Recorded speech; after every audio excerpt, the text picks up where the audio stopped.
युगो नष्ट ग्रंथको সকালেন সকালেন এহ মানে ইহ সকালেন অর্থাৎ কালের গতিতে ইহ যুগ এই যুগটা নষ্ট পরন্ত নষ্ট প্রায় হয়ে গেছে। এ পরন্ত অর্জুন এই কালের প্রভাবে আস্তে আস্তে সেটা ক্ষীণ হতে হতে নষ্ট হয়ে গিয়েছে।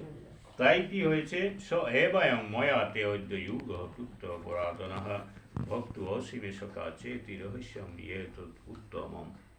স এবায়ং ময়াতে অদ্য, এবায়ং অর্থাৎ এখন, ময়া অর্থাৎ আমার কর্তৃক, তে অদ্য তোমাকে, অদ্য যুগ প্লুপ্ত পুরাতন, এই যুগের কথা, প্লুপ্ত অর্থাৎ বলছি, পুরাতন অর্থাৎ প্রাচীন, প্রাচীন যুগের কথা আমি তোমাকে আবার নতুন করে বলছি। যেহেতু এটা কালের প্রভাবে নষ্ট প্রায় হয়ে গেছে, তাই তোমাকে আমি বলছি, অর্থাৎ তোমার মাধ্যমে আমি পৃথিবীর সমস্ত সৃষ্ট প্রাণীর কাছে আমি পৌঁছে দিচ্ছি তোমার মাধ্যমে। তো কেন বলছেন তোমার মাধ্যমে, তোমাকে আমি কেন বলছি? ভক্ত অসীমে সখা চেতি রহস্যম ইয়েত উত্তমম। ভক্ত অসীমে সখা, তুমি হচ্ছে আমার ভক্ত। তো যখন একজন ভক্ত বা শিষ্য, প্রিয় শিষ্য হয়, প্রিয় ভক্ত হয়, তখনই ভগবান বা প্রভু তাকে মন প্রাণ উজাড় করে তাকে শিক্ষা প্রদান করে থাকেন। তো একজন গুরুদেবের শিষ্য, প্রিয় শিষ্য না হতে পারলে কিন্তু গুরুদেবও তাকে মন প্রাণ দিয়ে তাকে শেখান না।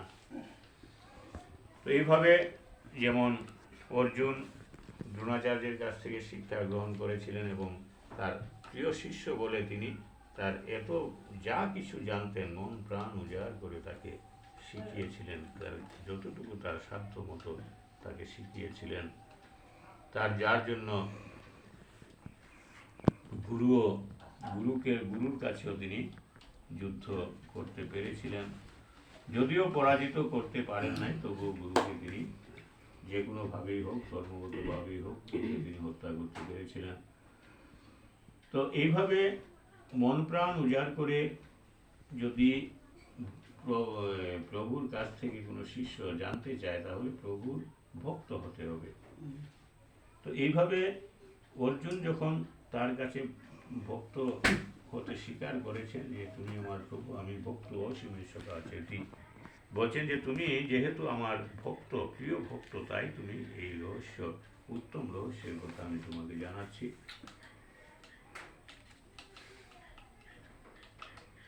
অপরং ভবতু জন্ম।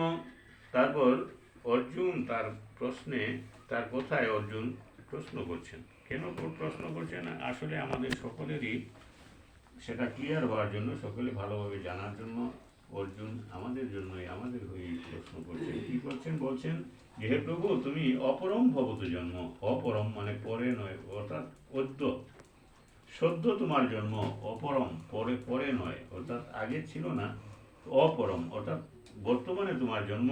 পরম জন্ম বিবস্বত, পরম মানে অনেক আগে, অনেক আগে। বিবস্বান অর্থাৎ সূর্যদেবের জন্ম। সূর্যদেব তো কত কোটি কোটি বছর আগে সূর্যদেবের জন্ম, আর তোমার বয়স জন্ম তো সেই দিন। তো কথম এতৎ বিজানীয়ম তোমাদৌ প্লুপ্তবানিতি। কথম এতৎ বিজানীয়ম, কথম এতৎ, এতৎ মানে ইহা, কথম মানে কিভাবে, বিজানীয় আমি জেনে নেব, অর্থাৎ আমি মেনে নেব কিভাবে, যে তম আদৌ প্লুপ্তবানিতি, তোমার দ্বারা, আদৌ অর্থাৎ আদিতে, তোমার দ্বারা বা তুমি এই কথা সূর্যদেবকে বলেছিলেন আদিতে, আমি কিভাবে জেনে নেব? কারণ যেহেতু তুমিও তো সেই দিন জন্মগ্রহণ করেছো, যেভাবে আমিও সেই দিন জন্মগ্রহণ করেছি, সেভাবে তুমিও সেই দিন জন্মগ্রহণ করেছো, কিন্তু তুমি বলছো যে সূর্যদেবকে বলেছ, তাহলে আমি কিভাবে মেনে নেব? সেটা তো আমি মেনে নিতে পারছি না।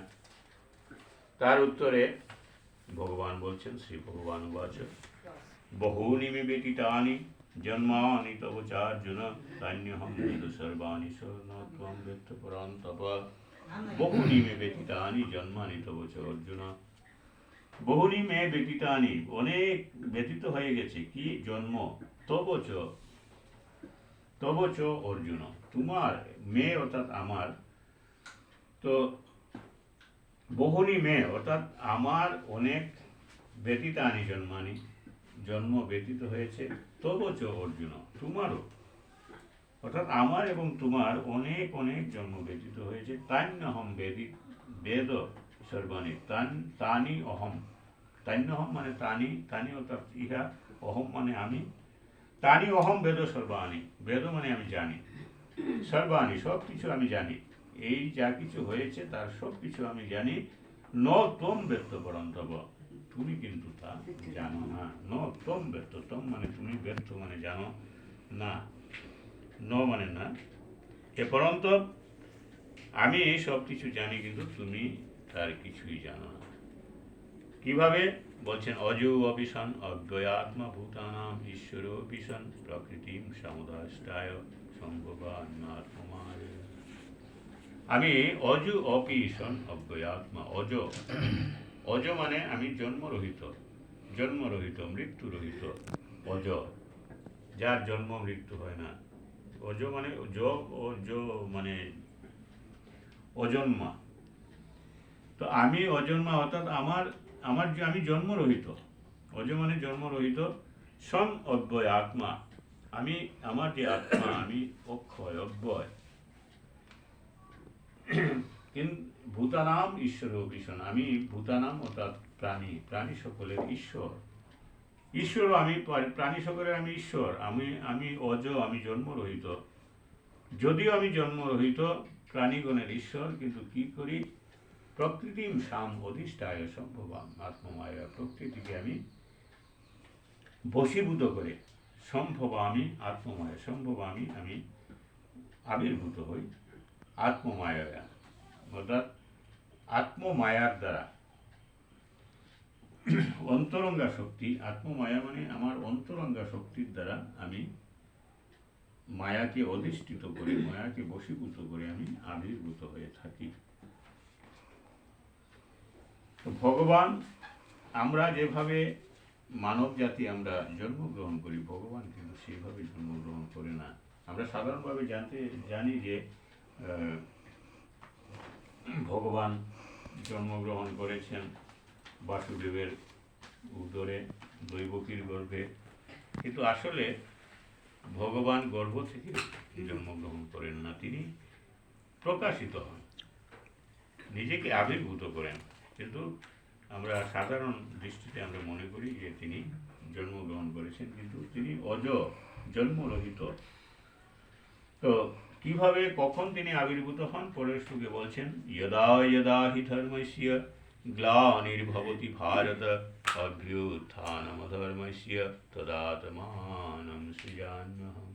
কখন আমি আবির্ভূত হই? যদা যদা হি ধর্মস্য গ্লানির্ভবতি ভারত, হে ভারত, ভারত বলতে ভরত বংশজাত বলতে ভারত, ভারত বলতে ইন্ডিয়া নয়, যে ভারত অর্থাৎ ভরত বংশজাত হচ্ছেন অর্জুন, তো এই অর্জুনকে ভারত বলা হচ্ছে। তো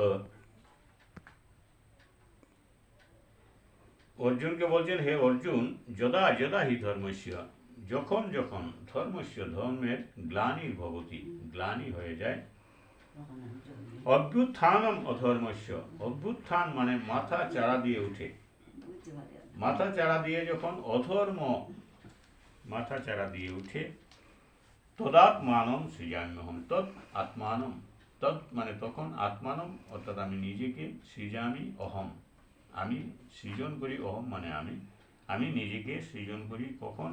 যখন ধর্মের গ্লানি, ধর্ম যখন পতনমুখী হয়ে যায়, অধর্ম যখন মাথা চাড়া দিয়ে ওঠে, তখনই আমি